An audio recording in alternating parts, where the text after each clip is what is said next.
Hello friends, welcome to Sunita's channel. इससे पहली class में हमने देखा, इस पोएम के बारे में हमने पढ़ा था, वह चिड़िया जो।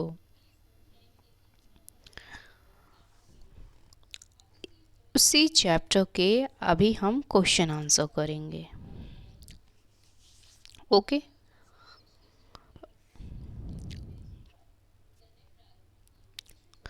तो चलिए शुरू करते हैं।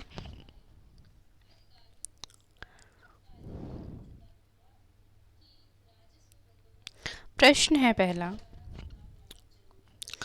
तुम्हें कविता में कोई और शीश देना हो तो क्या शीश देना चाहोगे? उपयुक्त शीश सोच कर लिखो।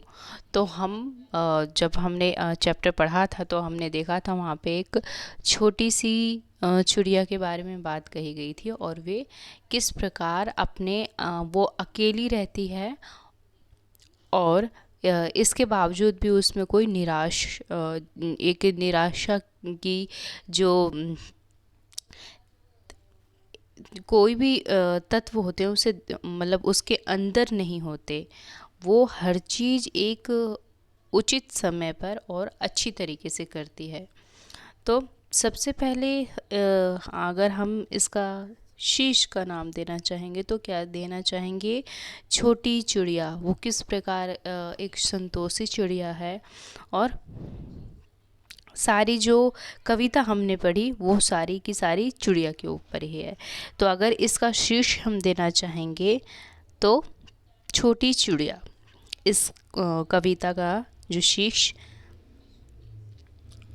उसके लिए ये उचित है। आगे देखिए, इस कविता के आधार पर बताओ कि चिड़िया को किन किन चीज़ों से प्यार है। तो अभी हमने पढ़ा था, देखा था कि किन किन चीज़ों से प्यार है कविता को। चिड़िया को अन्न से प्यार है, बिल्कुल। वो जब ज्वार के छोटे छोटे जो बीज खाती है वो कहती है कि मुझे बहुत पसंद है, मुझे गर्व है। ठीक है।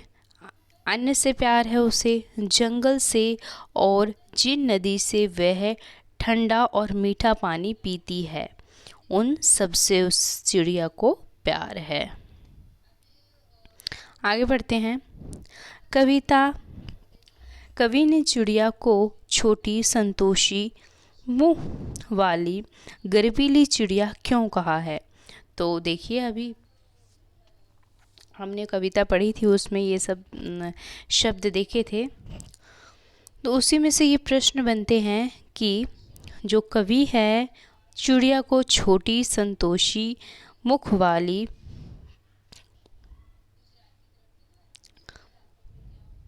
गर्वीली चिड़िया क्यों कहा है? इसका उत्तर है, चिड़िया आकाश में छोटी है इसीलिए कवि ने उसे छोटी कहा है। वह अन्न के दाने में ही संतुष्ट है इसीलिए उसे संतोषी बताया गया है। वह सारी बातों को बोल देती है इसीलिए उसे मुँह बोली कहा है। वह छोटी होते हुए भी नदी से पानी पीने का साहसी काम करती है इसीलिए गर्वीली चिड़िया कहा गया है। तो गर्वीली चिड़िया उसे इन कारणों से कहा गया। अभी हमने देखा कि जैसे कि वे क्या करती है, वे जो भी अन्न खाती है, जो भी दाने खाती है, वो उससे वो बहुत संतुष्ट होती है और अपने मुख से सभी जो बातें होती हैं वे एक तरीके से वो गा गा के सुनाती है। ठीक है। अपने वन में रहती है, संतोष से रहती है और इस प्रकार वे जब वो नदी से जल पीती है, ज्वार से अनाज के दाने खाती है, तो ये इन सब में वो संतुष्ट है और बहुत खुश रहती है। इसीलिए इन सब कारणों से चिड़िया को इतना सब कुछ कहा गया है। क्या कहा गया है कि छोटी चिड़िया, संतोषी चिड़िया, मुंहबोली चिड़िया, गर्वीली चिड़िया, वो नदी के में जो जल है, बहते नदी से वो ठंडा पानी चोंच में भरकर पीती है, वनों में रहती है। अगर उसे किसी प्रकार का कोई भोजन खाना हो या जल पीना हो या कहीं घूमना हो, तो वे अपने बीहड़ वन में, जो कि अभी हमने देखा था कविता में, उसमें संतुष्टि से रहती है, भोजन करती है, जल पीती है और निश्चिंत होकर वो संगीत गाती हुई चहचहाती रहती है। कहाँ पे? जंगलों में।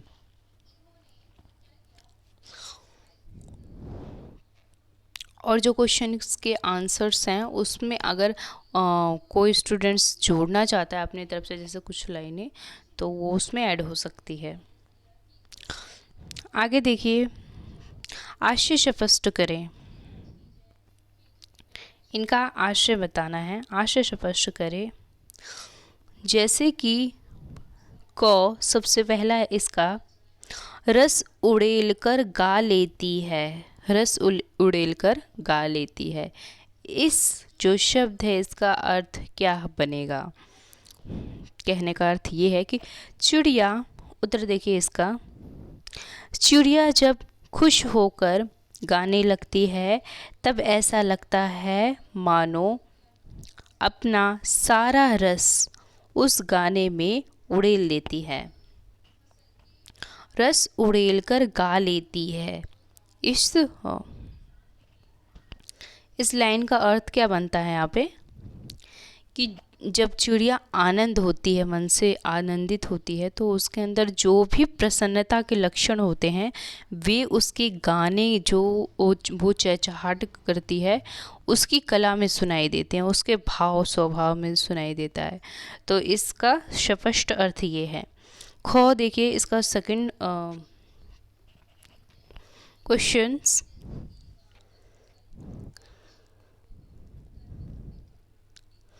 चढ़ी नदी का दिल टटोल कर जल का मोती ले जाती है।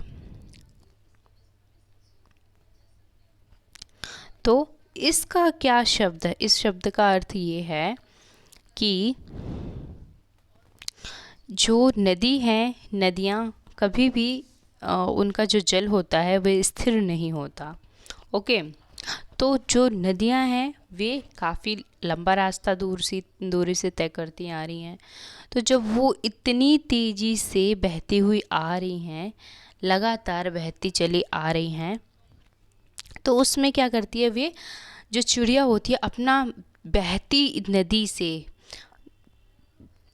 नदी में वो चोंच डालती है और उस जैसे कि समुद्र से जिस प्रकार मोती निकाला जाता है सुंदर, तो ठीक उसी प्रकार जो चिड़िया है बहते नदी के जल से अपनी चोंच डालकर पानी को मोती की तरह बाहर निकाल लेती है।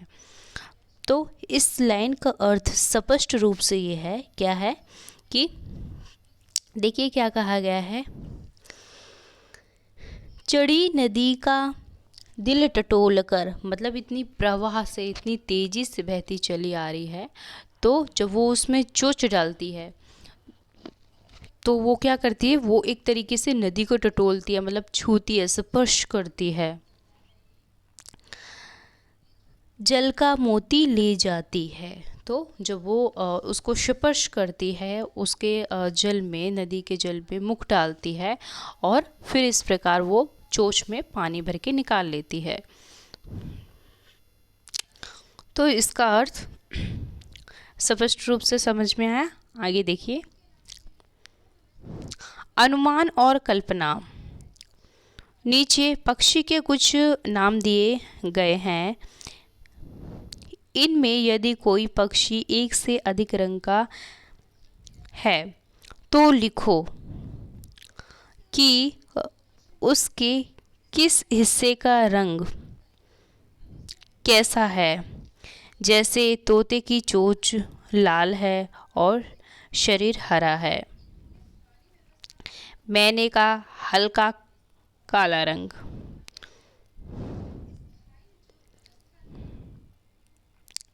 उसी प्रकार ये देखिए कौवा, कौवा, बत्तख और कबूतर, इन सब के बारे में बताना है। तो देखिए कि जो कौवा होता है, कौवे का जो शरीर होता है किस रंग का होता है? काले रंग का होता है। ओके, और इसके जो पंख होते हैं वे हल्का गहरे रंग का होता है।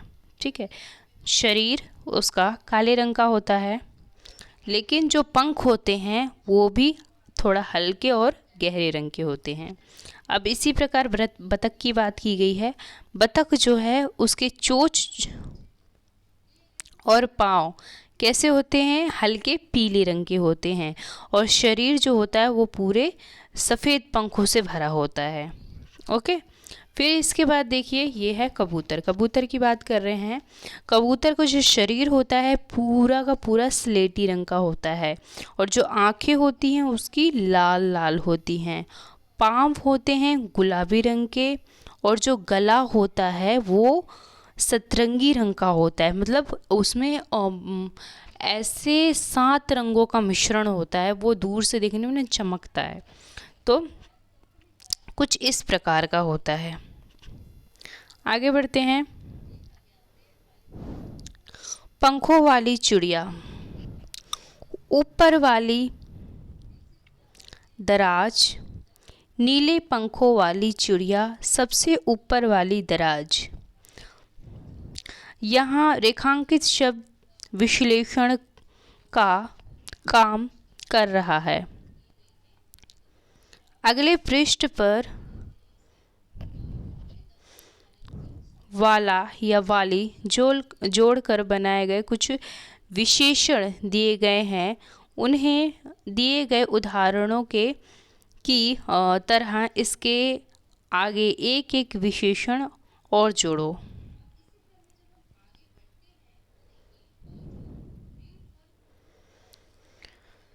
तो विशेषण जोड़ना है। देखिए ये हमें दे रखे हैं, पहला, दूसरा, इसका एक एक विशेषण हमें लिखना है। चौथा, ये है पांचवा, और ये है छठा। ओके, देखिए सबसे पहला ये क्या है? मोरों वाला बाग। मोरों वाला बाग कैसा होगा?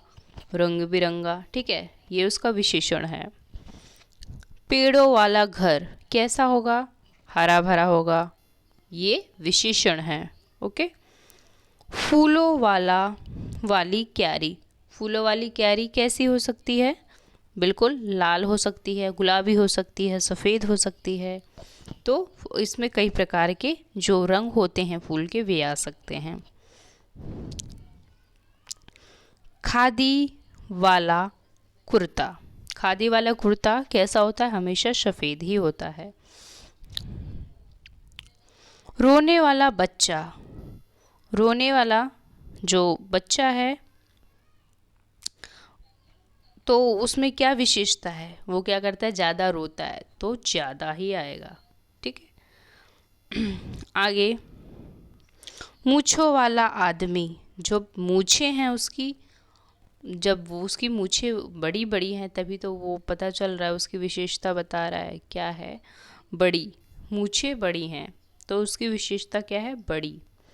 ओके, आगे देखिए। वह चिड़िया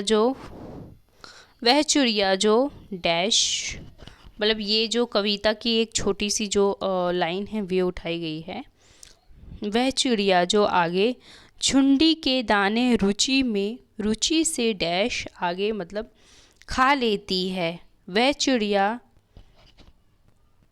फिर स्पेस, रस उड़ेल कर गा लेती है। कविता की इस पंक्ति में मोटे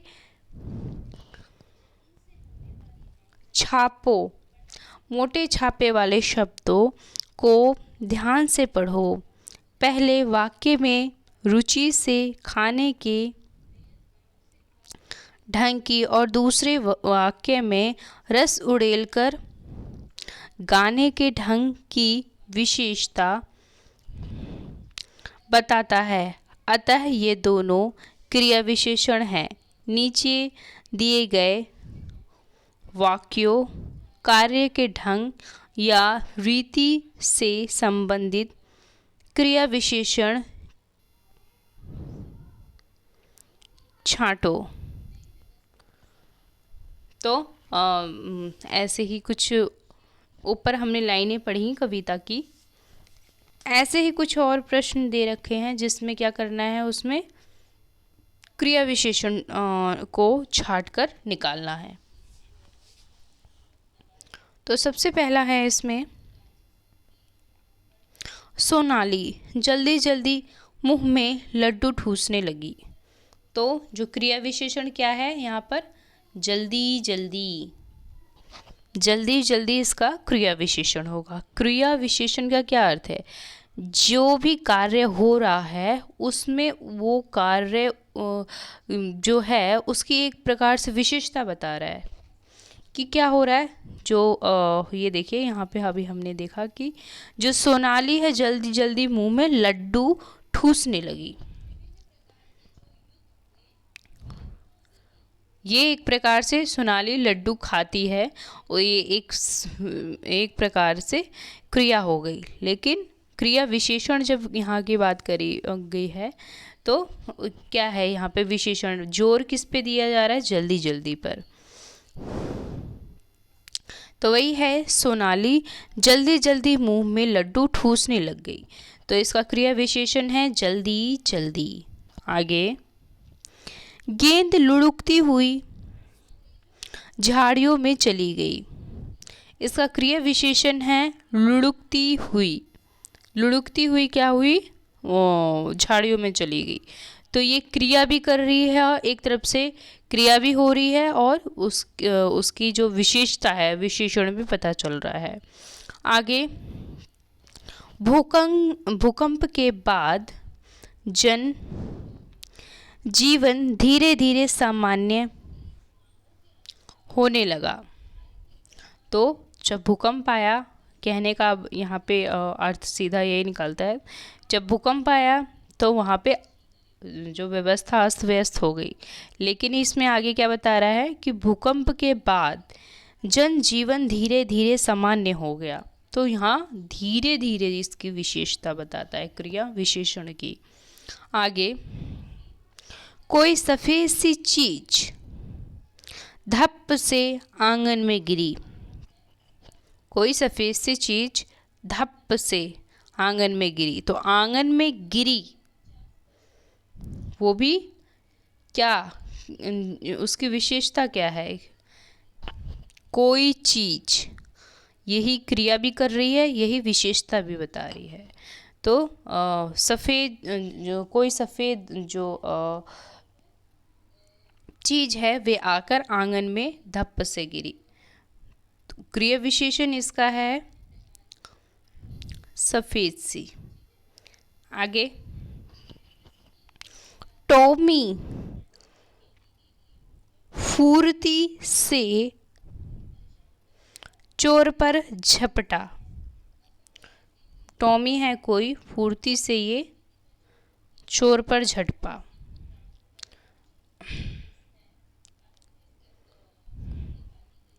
फुर्ती से क्रिया विशेषण, क्रिया कर रहा है कौन, टॉमी,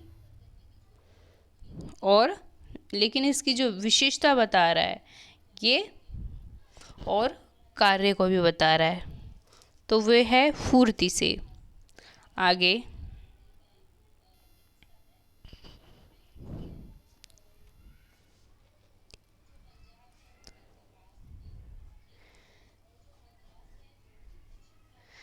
तेजिंदर सहमकर कोने में बैठ गया। तेजिंदर है वो सहम कर कोने में बैठ गया, मतलब एक डर कर या किसी ऐसी कारण की वजह से वो क्या हुआ, वो सहम कर कोने में बैठ गया। तो क्रिया विशेषण क्या बता रहा है, सहमना, उसमें कुछ ऐसी भाव प्रकट हुए हैं एक तरीके से जो उसकी विशेषता बता रहा है। तो सहम, सहम कर। आगे, आज अचानक ठंड पड़ गई। आज अचानक ठंड पड़ गई।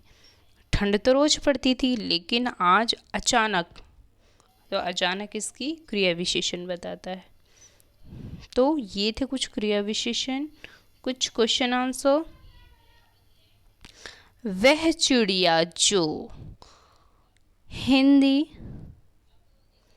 फर्स्ट चैप्टर, उसके क्वेश्चन आंसर्स और हमने अभी कर लिए। इससे पहले हमने पोएम कंप्लीट कर ली।